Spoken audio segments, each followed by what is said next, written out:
Hey guys, welcome to Tiny House Customs. I'm Dan. I get a lot of questions on my videos, and some of them tend to be like repeat questions. And I always wish I had videos to answer those questions, so I could just take a link and throw it into that question, and they could watch the video, and bam, there's the answer to the question. So I'm going to start doing videos like this, where I just address a specific question. It'll be clearly titled with whatever, and it'll say it up top. So obviously this video is going to be about tow vehicles. Now, to let you know, I have already filmed this video and have edited a complete video, and I posted it over on my Patreon page. Luckily, I had a bunch of experts, more of an expert than I would consider myself, on tow vehicles, and I got a lot of feedback from it. 3 of my Patreon supporters, Bob, Eric, and Phil, I want to say thank you to you guys. You guys pointed out some very helpful information to me, and I've done some additional research on everything that you guys said, and so I'm going to redo this whole video. Not because of you, but I don't want to put out that other video because it was wrong. There was a lot of misleading information in it.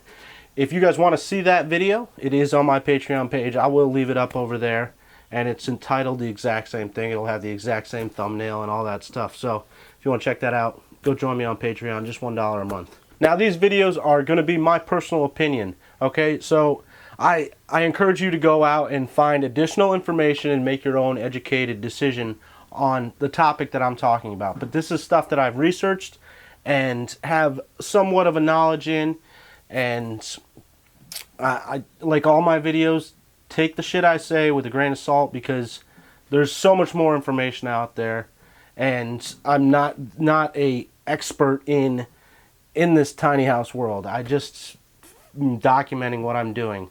Framing, yes, framing, I got you on framing, but pretty much all my framing is done in my house except for the deck, and so all my expertise is done from now. But I have an opinion. I'm a victim. I need counseling.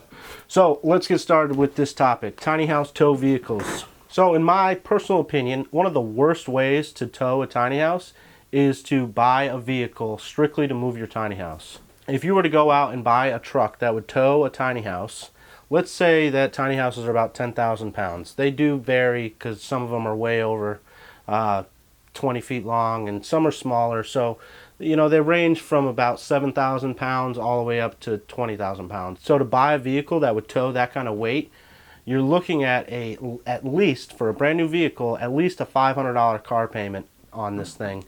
And who knows how many years that is. You add in that $500 to your monthly expenses, that's extremely expensive. Yes, you're living in a tiny house, you're not paying a $1,500 mortgage or whatever it is, wherever you are in the world, whatever your mortgage may be. Some places it's cheaper than others, but it's a poor use, in my opinion, a poor use of your financial situation. There's a couple in the tiny house community that I follow that moved from Texas to Colorado, and they purchased a truck to move the tiny house to Colorado so that they could live in their tiny house legally. Now, I got no beef against that. I think that's great. Now, that was their daily vehicle, their everyday thing. So they used it to go to work, and one of them had a job an hour away, so they had to drive back and forth with that big truck. It was probably 8-cylinder. Now, in a month, that's $600 to $700 in gas. If you're watching this, I'm sorry. I don't mean to. I'm not saying your name, and I know you got a lot of backlash for it on your blog, but I personally felt that was a very poor decision. I understand why you did it and all this stuff, but there's better ways of moving a tiny house. Personally, I would have went with the other topics I'm going to talk about in a minute than buy a vehicle, because overall that ended up affecting your lifestyle. You couldn't continue living in your tiny house because of that. I'm sorry, I didn't say your name. I didn't mean to. I know it was a really bad blog post. You got some shit for that, but mistake. Can I say that? I'm sorry. Your mistake can be learning opportunities for other people. So thank you. Did you want me to plug your? You didn't want me to plug you, did you? I wouldn't have plugged you. So when I originally filmed this video, what I thought was the best way to move a tiny house, I have since learned that it was a horrible idea. Again, thanks to my Patreon supporters for telling me about this, but a U-Haul. I figured that a U-Haul would be great for towing a tiny house. You've all seen pictures of tiny houses being towed by U-Hauls. There is a couple touring the U.S. right now, and they're towing their tiny house with a U-Haul, and it's Tiny House Expedition. Now, yes, U-Hauls will tow 10,000 pounds. Not all of their models will, but a 15-footer will tow 10,000 pounds. Now, the problem with using a U-Haul, even though it'll tow the weight, it only has a 4-pin hookup. And what that means is when you plug the wire into the truck, it's a 4-pin. So it'll operate your left turn signal, your right turn signal, your brake lights, and probably something else. It's probably a ground, I would assume. That would make sense. A ground. Yeah, those 4 things would make sense. But when you buy a huge trailer, like most tiny houses are built on, it comes with a 7-pin hookup. This is a 7-pin hookup, which I took off Tiny House Terry 2.0. Now this 7-pin hookup goes to your brakes. It operates all your lights on your trailer, and it helps, this thing sets up your left turn signal, turn signal, and all the lights that are on your house. There's even lights that just stay on constantly so that you can see the trailer when it's at night. Now a U-Haul will not accept this, so you have no brakes. That's it for U-Hauls. I'm done. I will not use a U-Haul to tow my tiny house. It's extremely dangerous. As much as I would love to promote the company, I can't endorse using that type of equipment to move your tiny house. Not smart. Again, bad idea. So how the hell do you move your tiny house? That is a great question. So I'm lucky enough to know several people with large trucks, dual axle trucks, that are able to tow my tiny house. So throw them $50, make sure I fill up the tank. I can use their vehicle to move my tiny house. Now that's locally. So if I need to go a couple miles to move the thing from point A to point B and get their truck back before the day's over, that's something I can do. But what happens when you need to move it, say, cross country? There's got to be a way that's affordable and the most beneficial long term for you. Now, if you don't plan on moving this thing every week, which personally I don't think you should be doing, tiny houses are not meant to be moved. There's some fine woodworking in a lot of tiny houses, and the more you move them, the more this stuff's going to start shaking loose. So I really feel like you should set this thing up and leave it. You shouldn't be touring around with these things, and they're extremely heavy compared to a camper. Number 1, a tow truck. Hire a tow truck company. Now, I did some research on this. A tow truck company will charge about $3 a mile. So if you're going to be going within 100 miles, it could be, there was prices from $100 to $300. So $3 a mile would be on the high end of that towing, but generally it was about that amount. Now you got to consider that tow truck company is moving your thing 100 miles and then has to drive back to wherever they came from. So they're going to factor in that price for you. But the benefits of using a tow truck company is that they're going to have insurance and they're going to be held liable if there's any damage done to your tiny house. Maybe not little damage that happens to the inside of this thing, but if they're going through an intersection and get T-boned and there goes your tiny house, they've got insurance to cover that. So I think that's an important thing to take into consideration when you're planning on moving your tiny house. So that leads us to the second, and what I personally feel is probably the most beneficial way of moving your tiny house, and that's with the internet. There is several websites where you can hire a mover to move your tiny house. Now I'm not talking like, 4 brothers and a sister moving company, whatever it's called. I don't know what it's called. 2 strong men and a hippo. What is it called? I don't know what it's called. But there's this website called uship.com. So you might have seen this TV show called Shipping Wars.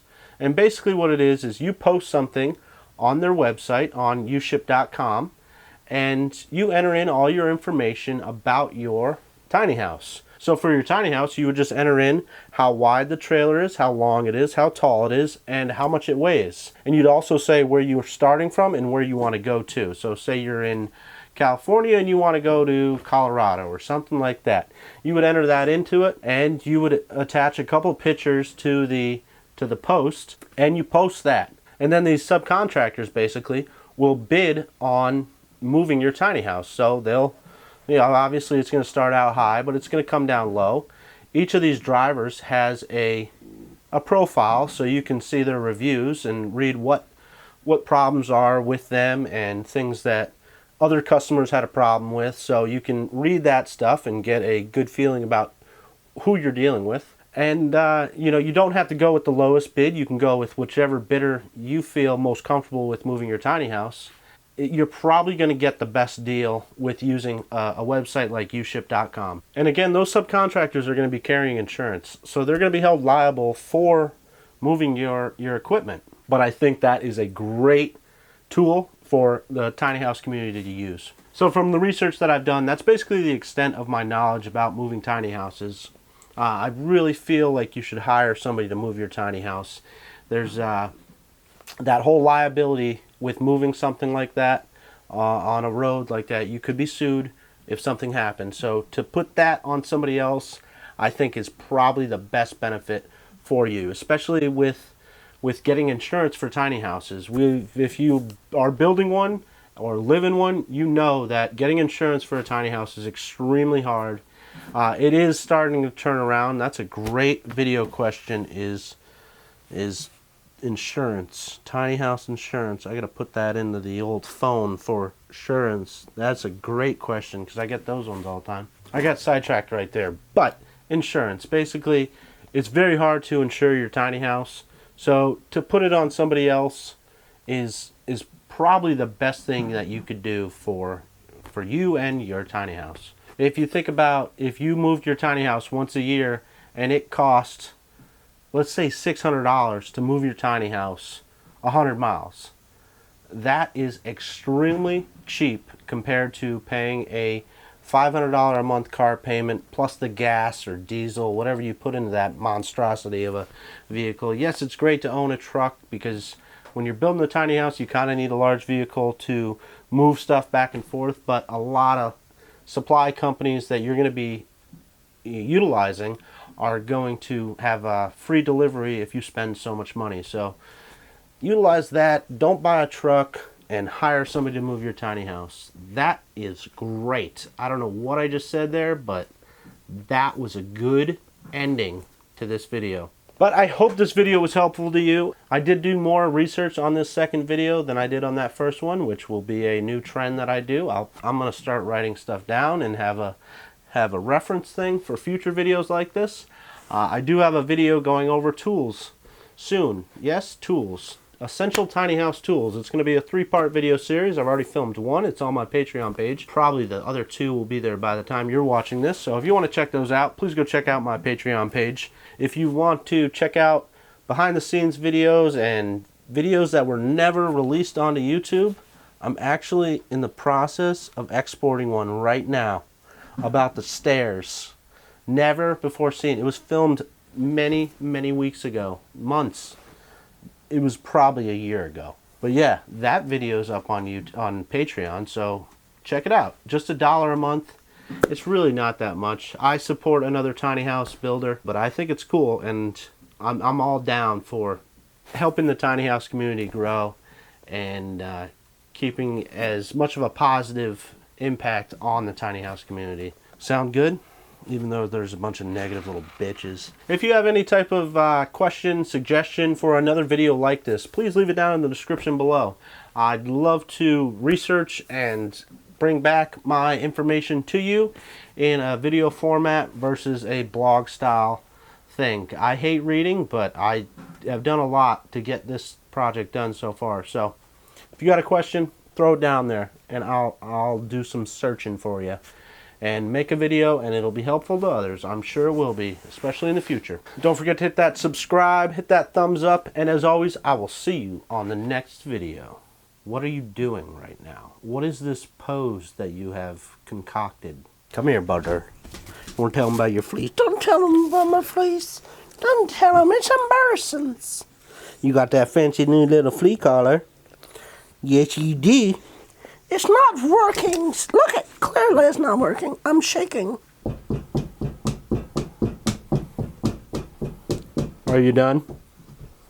No, I got fleas. Fucking fleas are all over me. They're all over me. You're my favorite dog. I'm your only dog, you dumbass.